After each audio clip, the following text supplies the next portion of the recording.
ಎಲ್ಲ ಸೌಜನ್ಯ ಹೋರಾಟಗಾರರಿಗೆ ನಮಸ್ಕಾರ. ನಾನು ನಿಮ್ಮ ರವೀಂದ್ರ ಶೆಟ್ಟಿ ಮುಡಿಪು. ಇವತ್ತು ಧರ್ಮಸ್ಥಳ ಗ್ರಾಮಕ್ಕೆ ತೆರಳಿದಂಥ ನಮ್ಮ ಹಿಂದೂ ನಾಯಕರುಗಳು, BJP ನಾಯಕರುಗಳು ಎಲ್ಲ ಧರ್ಮಸ್ಥಳ ಗ್ರಾಮಕ್ಕೆ ತೆರಳಿದ್ದಾರೆ. ಯಾಕಂದರೆ ಧರ್ಮ ಸಂರಕ್ಷಣಾ ಸಭೆ ಅಂತ, ಧರ್ಮ ಸಂರಕ್ಷಣಾ ಸಭೆ ಅಲ್ಲ, ಕಾಮಾಂಧರ ಸಂರಕ್ಷಣಾ ಸಭೆ ಮಾಡ್ತಾ ಇದ್ದಾರೆ.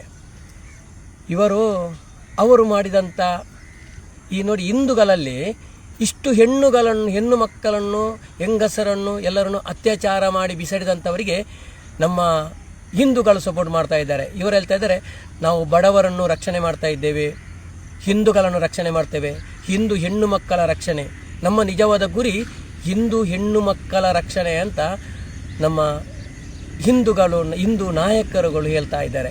ಇವತ್ತು ನಾಯಕರುಗಳು ಏನು ಹೇಳ್ತಾ ಇದ್ದಾರೆ ಅಂದರೆ, ಒಂದು ಕಾಮಾಂಧನನ್ನು ಬಚಾವ್ ಮಾಡಲಿಕ್ಕೆ ನಿಂತಿದ್ದಾರೆ ಈ ಹಿಂದೂ ನಾಯಕರುಗಳು. ಆರ್ ಅಶೋಕ್ ಅವರು ಹೇಳ್ತಾ ಇದ್ದಾರೆ, ತಿಮಿಂಗಿಲವನ್ನು ಹಿಡಿಲಿಕ್ಕೆ ನಾವು ಸಹಕಾರ ಮಾಡ್ತಾ ಇದ್ದೇವೆ. ದೊಡ್ಡ ಒಂದು ತಿಮಿಂಗಿಲ. ಸತ್ಯ ಹೇಳ್ತಿದ್ದೀರಾ ಆರ್ ಅಶೋಕ್ ಅವರೇ, ನೀವು ತಿಮಿಂಗಿಲ, ನಾವು ಕೂಡ ತಿಮಿಂಗಿಲವನ್ನು ಹಿಡಿತಾ ಇದ್ದೇವೆ. ದೊಡ್ಡ ಸಮುದ್ರದಲ್ಲಿ ಇದ್ದಂಥ ದೊಡ್ಡ ತಿಮಿಂಗಿಲ, ಅದನ್ನು ಹೊಡೆಯಲಿಕ್ಕೆ. ಯಾಕಂದರೆ ಮಹೇಶ್ ತಿಮ್ಮರೋಡಿಯವರು 12-13 ವರ್ಷಗಳಿಂದ ಅವರು ಹೋರಾಟ ಮಾಡ್ತಾರೆ. ಯಾಕಂದರೆ ಆ ತಿಮಿಂಗಿಲನ್ನು ಹೊಡಿಬೇಕು ಅಂತೇಳಿ. ಹೆಣ್ಣು ಮಕ್ಕಳ ಬಕಾಸುರ, ಹೆಣ್ಣು ಮಕ್ಕಳ ಮತ್ತು ಬಡವರ ರಕ್ತವನ್ನು ಹೀರುವಂಥ ಬಕಾಸುರ ಇವನನ್ನು ರಕ್ಷಣೆ ಮಾಡಲಿಕ್ಕೆ ಅಂತ ನಿಂತವರನ್ನು ಎಲ್ಲರನ್ನೂ ಈಗ ಜೈಲಿಗೆ ಹಟ್ಟಿಸ್ತಾ ಇದ್ದಾರೆ, ಸದ್ಯಕ್ಕೆ ಹೋಗ್ತಾ ಇದ್ದಾರೆ.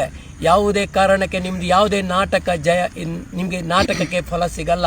ನೋಡಿ, ಸತ್ಯದ ಹೋರಾಟ, ಧರ್ಮದ ಹೋರಾಟ, ನ್ಯಾಯದ ಹೋರಾಟ ಮಹೇಶ್ ತಿಮ್ಮರೋಡಿಯವರು ಮಾಡ್ತಾ ಇದ್ದಾರೆ. ಅವರೊಟ್ಟಿಗೆ ಎಲ್ಲರೂ ಕೈ ಜೋಡಿಸ್ತಾ ಇದ್ದಾರೆ. ಈಗಾಗಲೇ ನಮಗೆಲ್ಲ ನೋಟಿಸ್ ಕಳಿಸ್ತಾ ಇದ್ದೀರಾ. ಏನೇ ನೋಟಿಸ್ ಬರಲಿ, ಹೋರಾಟ ಸದ್ಯಕ್ಕೆ ದೊಡ್ಡ ಮಟ್ಟದ ಹೋರಾಟ ಆಗ್ತದೆ. ಜೈ ಹಿಂದ್, ಜೈ ಭಾರತ, ಜಸ್ಟಿಸ್ ಫಾರ್ ಸೌಜನ್ಯ.